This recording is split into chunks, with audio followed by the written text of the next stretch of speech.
Demak, 6-qism. Bu qismda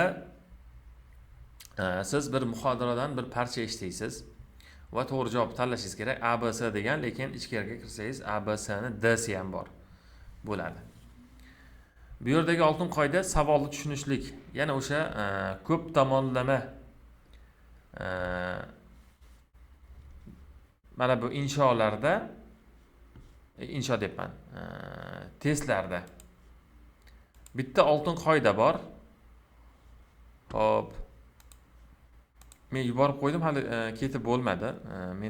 Mendan ketmadi. Borib qolsa kerak. Ekran ko'rinmayapti, rasm tashlab bering deyapti. Ya'ni testda o'zi multiple choice deydi, ko'p tomonlama, ko'pgina variantlari biz bilgan testimizda o'shanaqa test beriladigan bo'lsa, tinglab tushunishda. O'zi 6-bo'limni o'tgan safar ko'rib bo'ldik desa ham bo'laveradi. Sababi bundan oldingi 5-bo'limda ham ayni shu turdagi savol bor edi, shunchaki u yerda 3 ta dialog berardi. Va hozir 3 ta emas, bitta beradi va lekin bu muhadara bo'ladi. Ya'ni bu yerda endi tili rasmiy bo'ladi, leksiya bo'ladi xullas. Bu leksiyani bilishlik uchun yaxshigina so'z boyligi bo'lishi kerak.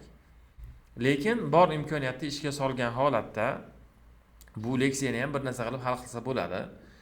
Faqat hozirgi kunda tushayotgan savollar haqida to'xtaladigan bo'lsak, 6-bo'limda. 6-bo'limda nima bo'ladi? Savol uzun va variantlar ham uzun berilyapti hozir. Bu o'quvchini qo'rqitadi. Ya'ni o'quvchi demak savolni ko'rib qo'rqib qoladi.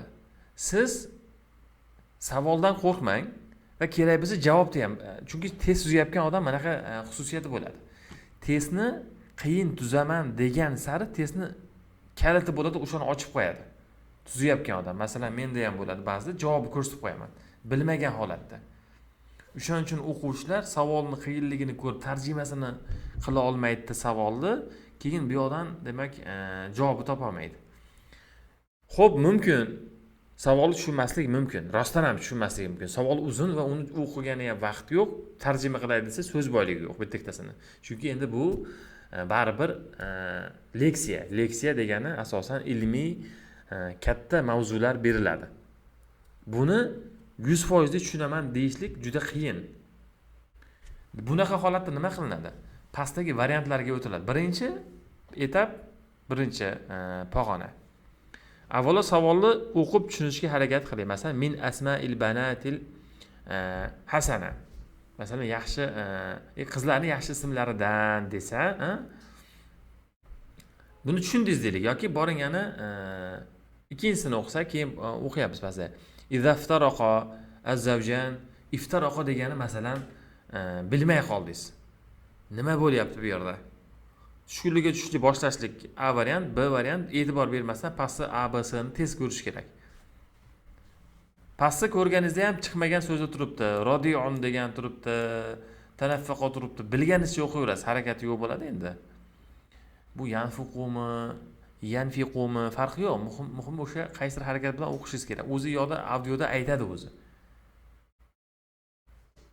Taxminan o'qiysiz, tanishib turasiz, quloq solasiz. Qaysi birini ko'p gapiradigan bo'lsa, o'shani belgilab qo'yaverasiz keyingi variant. Tushunmaganlar shunaqa qiladi. Boshqa yo'li yo'q. 4 ta variant turibdi. Kerak bo'lsa to'ralasini ham bittadan aytib chiqadi, chalg'ituvchi bo'lganligi uchun. Va qaysi birini aytayotganda urg'u bersa ohang bilan va ko'p gapirib yorsa, o'sha javob to'g'ri bo'lib chiqadi. Mana shu masalan o'zini isbotini topgan. Menda ham o'tib ketadi baribir ba'zi bir joylarda tushunmay qolasiz, ketib qoladi. Shu eshitsangiz ham shubhalanib qolasiz-da. Hammasini aytadi-da. Eng qizig'i. Endi masalan 100% tushunsa bu meni taktikalarim ham kerak emas asli. Haligi hozir eng yaxshisi haligi buni tinglab tushunish taktikasi 100% tushunishingiz kerak deganim hozir bu taktika hisoblanmaydi. Taktika va uslubiyat qachon u tushunmagan odamga kerak, yo qiynalayotgan odamga yordam beriladi. Haligi o'zi puli bor odamga pul berilmaydi-ku. asosan o'sha qiynalayotgan odamlarga beriladi dedik. O'shaning uchun biz ichkarida bosim bo'ladi, bor narsa ham esdan chiqib qolganligini e'tiborga oladigan bo'lsak, demak, biz avvalo savolni yaxshi tushunib olishimiz kerak. Bu bir, savolni tushunib turib, keyin javobni qidirishni boshlash kerak.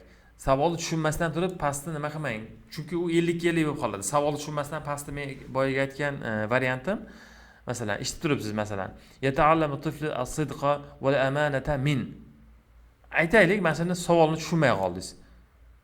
Tushunmay qolsangiz, mana yerdagini qarang. Ikhwatihi, abihi, ummihi. Shu uchala haqida agar o'sha sidiq haqida gap ketsa, omonat haqida gap ketsa, shu bilmagan qaysi so'z keladi, keyin uni eshitib turib, pastda e'tibor berib turasiz. Qaysi birini orqasidan gapirsa, uzviy. O'shani bundoq belgilab qo'yasiz, nuqta qo'yib qo'yasiz. Katta qilib bitishga qo'yib qo'ymaysiz. Fikringizdan qaytishingiz mumkin. Keyin masalan, aytaylik, ixvatihi bilan abihini aytdi gapini ichida. Ikkalasiga nuqta qo'yib qo'ying. Albatta bittasini aytmaydi. Aytmagani aniq noto'g'ri bo'lib chiqadi, aytgani esa ikkitasidan bittasi bo'lib chiqadi. Qaysi birini ta'kid bilan, kuchli ohang bilan aytadigan bo'lsa, javob o'sha bo'lib chiqadi. Chunki savol tuzayotgan odam urg'udan oladi, hali asosiy punktdan oladi. Savolni yo'q joydan savol tuzib bo'lmaydi. Va savol tuzayotganda ma'no va savol tuzsa bo'ladigan joydan savol tuzib bo'ladi va savol tuzsa bo'ladiganlarni o'zi shundoq ham audioda urg'u berib ketadi. Ya'ni bu sinab ko'rilgan narsa bu. Endi bu savolni tushunmaganlarga haqida gap ketaman. Savol tushungan bo'lsangiz, endi bo'ldi, u sizni daraja topishlik ehtimolingiz yuqorilashadi. Savol tushundingiz, endi javobni eshitib turasiz, o'shani orqasidan chiqadi. Yo oldinroq ham chiqishi mumkin, albatta orqasidan emas. Endi tushundi deganida, savol topdi tushundi degani bu pastdan uzun bo'ladi, keyin mana ulgurmay qolasiz, sekin tepa-teng ketaverasiz. O'shaning uchun bitta ikkita so'zni nishonga olinadi. Masalan, kuratul odam, kuratul toira, masalan, qaysi qismini bilmayapsiz-da, toironi bildingiz, misol uchun, toironi chizib olasiz, savolni tushunib olgandan keyin. Agar o'sha savolni javobidan keyin shu so'zlar ko'proq ishtirok etadigan bo'lsa, o'shani belgilayverasiz, boshqa iloji yo'q. O'sha multiple choice deydi, bu turdagi savollarni shu tartibda yechiladi. Yana qaytaraman. Eng birinchi o'rinda savolni tushunishlik kerak. Bu savolni tushunmasdan javob qidirishlik 50-50 pastga olib tushib qo'yadi. Ya'ni 50-50 deydi-ku. Yo emas, yo bu emas.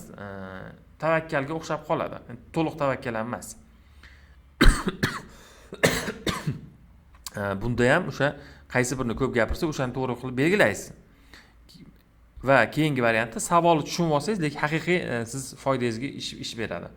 Pastdagi gaplarni o'qib, kalit so'zlarni chizib olasiz, o'shanda javob bittada chiqadi. Savolni tushunmasdan ko'pchilik qarab o'tiradi.